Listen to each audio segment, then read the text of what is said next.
Good morning, good evening, good afternoon. Since you're here, let's get to it. And while you're here, how streamers ruined gaming. In short, minus the yapping, shout out TBH. It's not that they've ruined it per se, more or less the influence they have over the viewer. Let's talk about it. Let's say you have a game where you build literally making a base, finding special items, and doing things a specific way to jump to the top, eliminating the adventure, running the experience of exploring and surprise of the story unfolding. Spoiler alert, you just erased 15 hours of adventure that would have made you appreciate the game a whole lot more. Now, let's talk about entertainment streamers.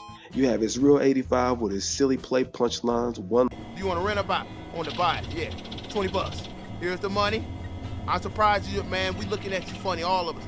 liners and inside jokes I'm sure goes over a lot of people's head. But hey, if you're an 80s baby, it's pure gold. Let's talk about the pinnacle gaming YouTuber, Corey Kenshin. Excuse me, sir, could you please put on some clothes and not make a scene? Come on, I won't be here long. Laughs, videography, hard work, and creativity. Watching his gaming videos will not deter how you play, but can be a deciding factor if you will play or pass on it. Or maybe it's a horror game you just wanted to see your favorite entertainer play because it's not your cup of tea to play, but you do love to watch it. Yeah, my kid does that, trying to pull my card. He ain't playing it, but he's surely trying to make sure I beat it and he'll watch me do it. Won't play it himself though. You know, I feel him on that, but I'm too gangster, so no, I don't. Sorry about the tangent. Now, the damaging streamers. You have games where let's say they're live or battle based where everything is based on playstyle or build. Now let's be clear. Do I blame the streamers? No. However, people follow their word like it's the only way to play. Now, nor did these streamers say that it was mandatory to follow what they do. It was a recommendation, not a copy me to the fullest because you aren't them and you don't play like them, leading to you constantly taking L's, blaming others because you never got good and cheated on your homework. League of Legends and Smite. It's time for your fan bases to come to the front of the congregation. There is multiple ways to build a character based on how you play.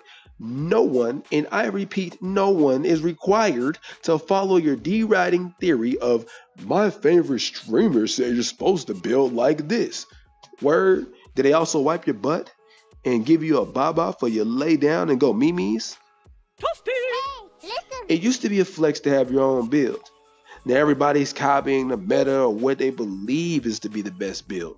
And one of the biggest things that grinds my gears, especially in team versus games, it is not your job to monitor what I'm doing. It is your job to do your job so we can play with teamwork to win the game. Don't question me about what I'm building because what I'm building is my business based on how I play. And that goes to any game. And anybody following the build of a streamer, you are not that streamer. Let me repeat it to you again. You are not that guy, pal. You're not that guy, pal. Trust me. So what is best for you to do is find out how you play. There's been so many times I've been playing a game. We'll just use Smite for example, where I have top 5. I'm ranked in top 5, usually 2, 3, 1, yada yada, where people are competing with me and I didn't even know they were competing with me for my position.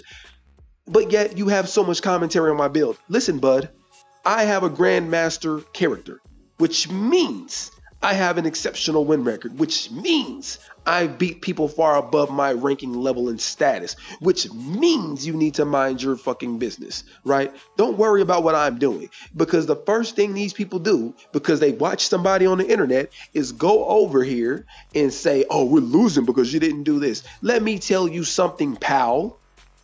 That streamer that you watch, they may be exceptionally good at attack speed where they don't miss. They may be exceptionally good at defense to where the way they use their defense is beneficial for the team.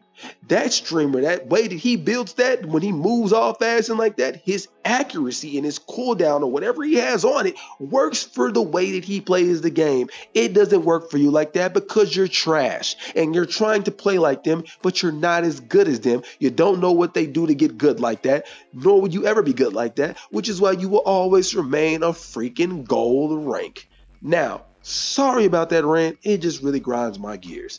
But you know what? Let me go ahead and throw in some honorable mentions.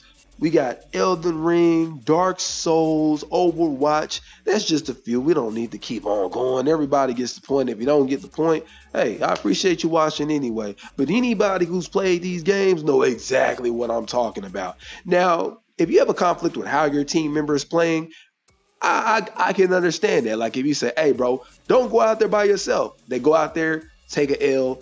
The team loses. I get it. Hey, bro, don't go over there to BDK while all the team is still standing. Or they choose to go to BDK and was like, no, bro, don't go over there while the whole team is still up.